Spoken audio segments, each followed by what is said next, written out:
Bonjour et merci de votre fidélité pour ce second temps de parole. On va revenir ensemble avec l'adjoint concerné, Doul Mahamoud Mohamed. On va revenir avec lui sur ce festival Sana qui a quand même occupé l'actualité la semaine dernière et puis surtout qui nous a fait danser tout le week-end. C'est donc pour ce second temps de parole. Bonjour. Bonjour. Monsieur l'adjoint au maire. Bonjour. Bon, ouais, on a passé un week-end vraiment mouvementé au niveau festif.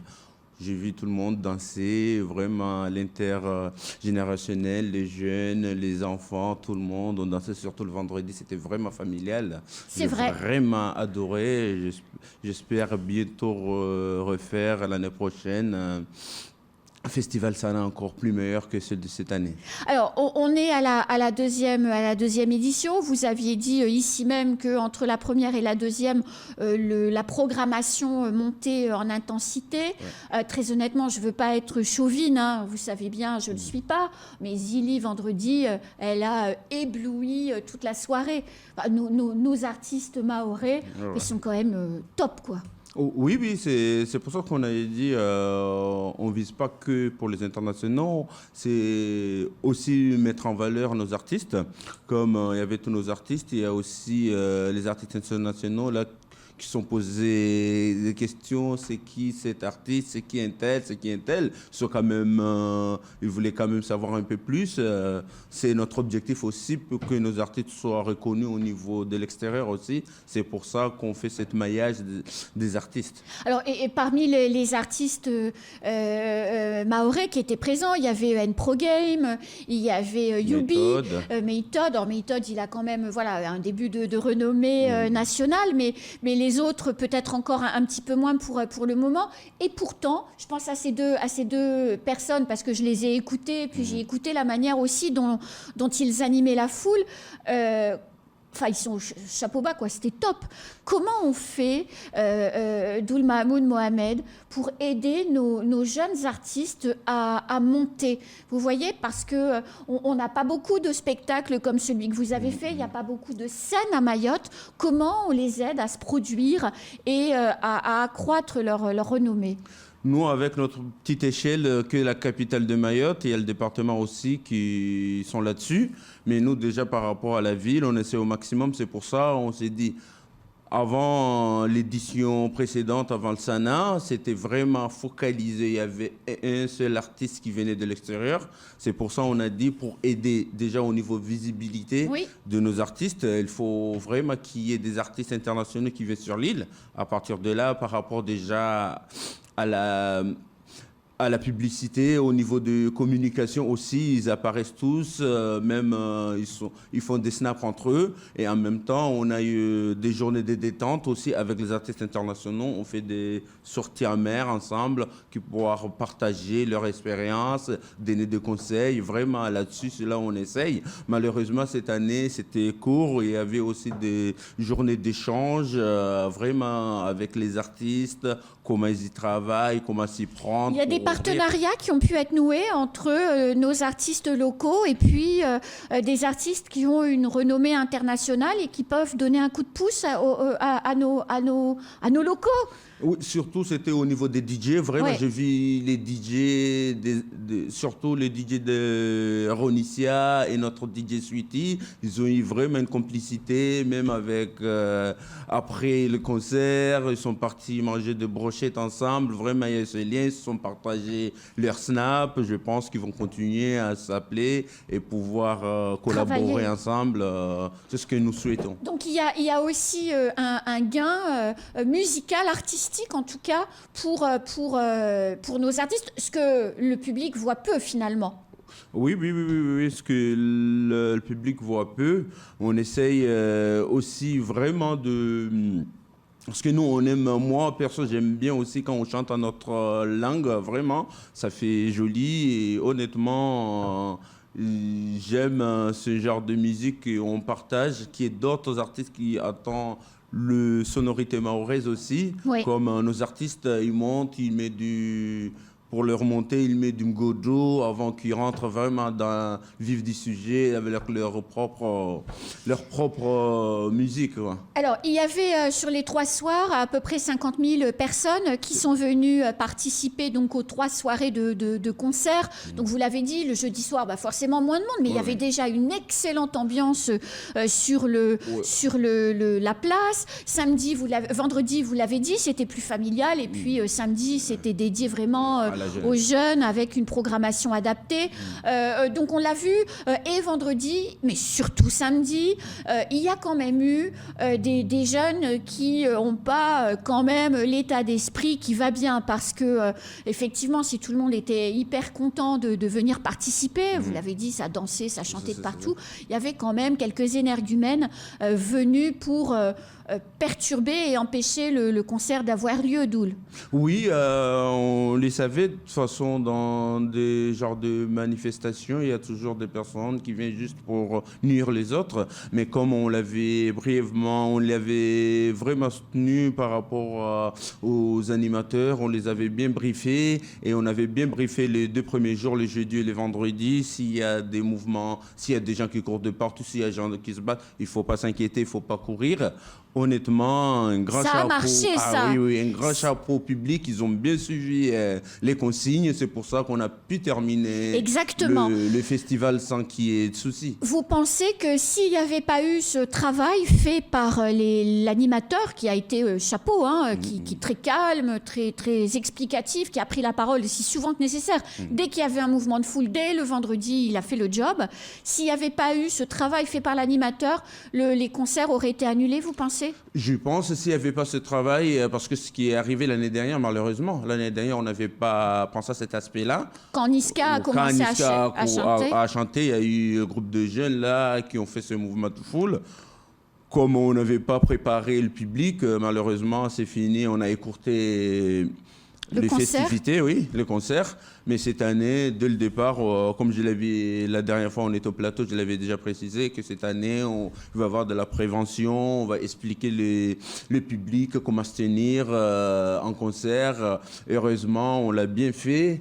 Et le concert s'est bien passé.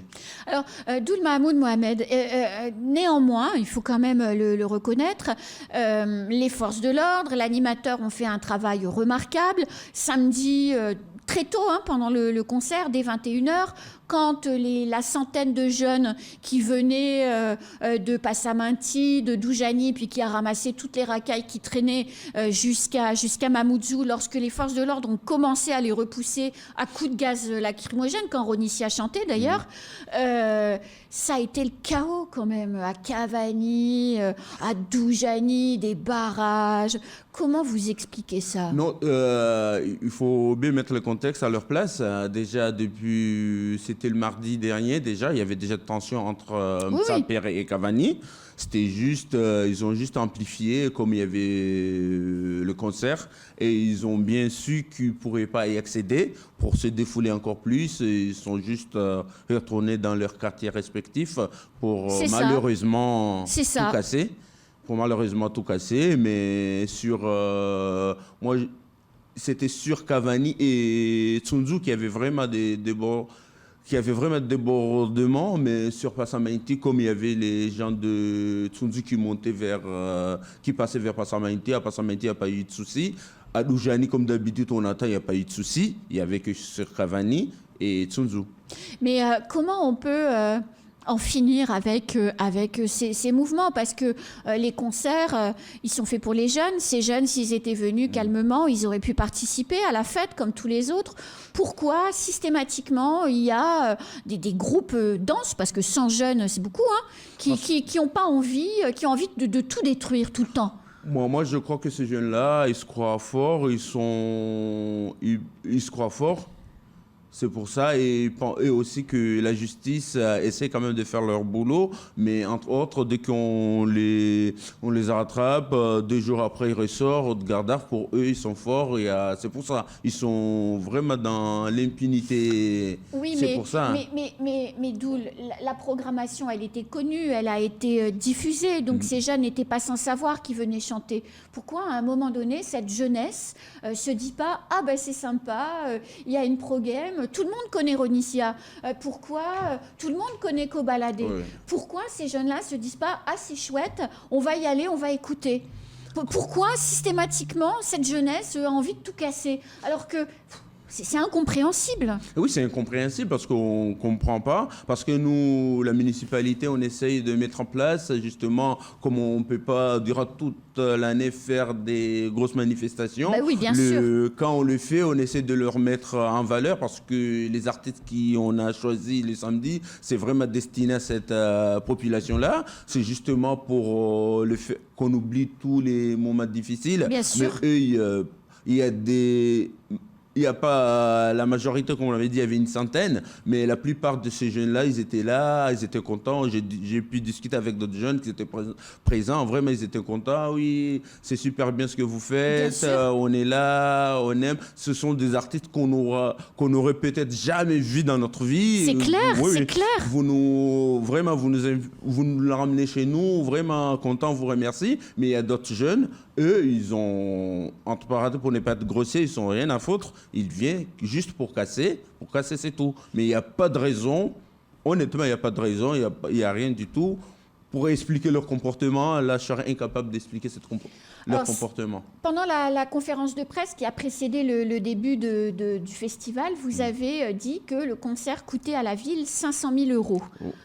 C'est beaucoup d'argent, 500 000 euros. C'est beaucoup d'argent, mais pour une manifestation comme ça, c'est rien.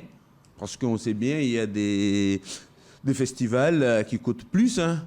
Chez nous, là, quand on dit 500 000 euros, tout le monde... c'est des sommes énormes par rapport au spectacle qu'on offre à la ville, à Mayotte en entier. C'est rien. C'est rien. Vous allez continuer ou encore une fois, les mouvements de foule, enfin pas les mouvements de foule, mais en tout cas ces chapelets de voyous qui débarquent, ça vous a fait peur en se disant on aurait pu frôler la catastrophe et de se dire bon, on arrête? Oui, c'est tout à fait, en tant que responsable, c'est normal. Quand on a ça, on a toujours peur. On a quand même fait venir la population pour s'amuser. On a quand même peur au cas où ça se termine mal. Heureusement, on s'était bien préparé. Et aussi les forces de l'ordre, vraiment, ils étaient présents. Ah oui. Et la sécurité privée aussi, vraiment, ils ont bien joué le jeu. Heureusement, on a pu faire la soirée sans qu'il y ait de soucis, quoi. Là, on en prend plus et l'année prochaine, on va aussi, au niveau sécuritaire, monter en gamme et aussi monter en gamme aussi au niveau des artistes aussi. Donc, vous êtes en train de nous dire là que l'année prochaine, dès fin août, début septembre, comme depuis 2 ans, il y aura une 3e édition du Festival international Sana. Il y aura une 3e édition. De toute façon, nous ne pensions pas y rester là. L'année dernière, malgré c'était chaotique, on a quand même pu, on se dit, il ne faut pas céder. On l'a fait cette année, c'est bien passé. On espère, on prend de l'expérience. L'année prochaine, peut-être on va aussi encore avoir un peu plus de l'expérience. De toute façon, on est là pour la 3e édition. Et pour la 3e édition, on peut rêver à voir qui sur scène? Puisque là, il y avait Magic System vendredi soir. C'était quand même... voilà, c'était sympa. Ça, on regarde quand même notre secret. C'est vraiment les 2 dernières semaines, même une semaine avant. C'est là où on dévoile les artistes internationaux pour faire saliver la population. Mais on peut rêver d'avoir un Maître Gims, un Dadju. Tout est possible. Tout est possible. Tout est possible. Vous pourriez faire venir... Tout est possible. Vous faites déjà le teasing tant de temps avant. Oui, quand même, ça c'est le boulot qu'on travaille une année. C'est pas le jour J, ça c'est vraiment le travail pendant une année. La politique de la municipalité à laquelle vous appartenez, c'est effectivement de pouvoir animer la ville et faire que Mamoudzou redevienne une ville où on vit. Les prochains festivals, les prochaines festivités, c'est quoi, Doul Mahmoud Mohamed? Faites-nous rêver. Là, bientôt, là, il va y avoir la course des pirogues, si je ne me trompe pas. Je n'ai pas tous les programmations en tête, mais je sais, au mois d'octobre, là, si je ne me trompe pas, il y a la course des pirogues. Et puis, il y a des petits... Nous, en tant que culture, on aura, comme on le fait d'habitude, les sorties avec les jeunes, en mer, tout ça. Mais là, je pourrais pas tout citer, mais de toute façon, on avait déjà publié notre programmation annuelle, tout le monde est au courant. Soit on va sur sur le site de la ville, on a tout ça, on peut se référer là-dessus. On a toute la programmation annuelle déjà bien fixée, scellée. Donc pour les fêtes de fin d'année, il y aura des marchés, des foires. Comme d'habitude. Comme d'habitude. Comme d'habitude. Et en termes voilà, de rencontres artistiques, c'est quoi les prochains événements? Rencontre artistique, c'est pendant le carnaval, parce que cette année, on n'a pas pu le faire. C'était vraiment, on était pris vraiment, mais pendant les carnavals, les soirs, on fait un plateau pour vraiment tout ce qui est musique traditionnelle. Ça, pour ne pas, comme les festivals est basé sur musique urbaine, Oui. c'est là où on a un autre plateau vraiment pour les traditionnels, les autres artistes puissent s'exprimer là-dessus. Malheureusement, cette année, on ne l'a pas pu le faire. L'année prochaine, on sera au rendez-vous, on va le refaire, t'inquiète. J'ai dit juste aux artistes, on a eu beaucoup de sollicitations, pourquoi pas moi, pourquoi pas moi. Bien sûr. Moi, je suis content, c'est-à-dire que vraiment notre festival, il est vraiment très, très haut de gamme parce que tout le monde veut se produire. Là, on est vraiment content là-dessus. En tout cas, merci beaucoup, Doul Mahamoud Mohamed. Vous nous avez fait vibrer pendant 3 jours et c'était bien nécessaire dans ce contexte de crise de l'eau. Ah oui, vraiment nécessaire. Oui, il ne faut pas que les gens fassent une amalgame entre la ville et l'eau, hein, parce que ça nous concerne pas. Parce que je voyais sur les réseaux 500 000 euros pour le festival, c'est pas nous. L'eau, il faut voir avec les syndicats, c'est pas nous. Hein. Merci beaucoup. Je vous remercie, Anne. C'est la fin de ce temps de parole. Tout de suite, la suite de nos programmes.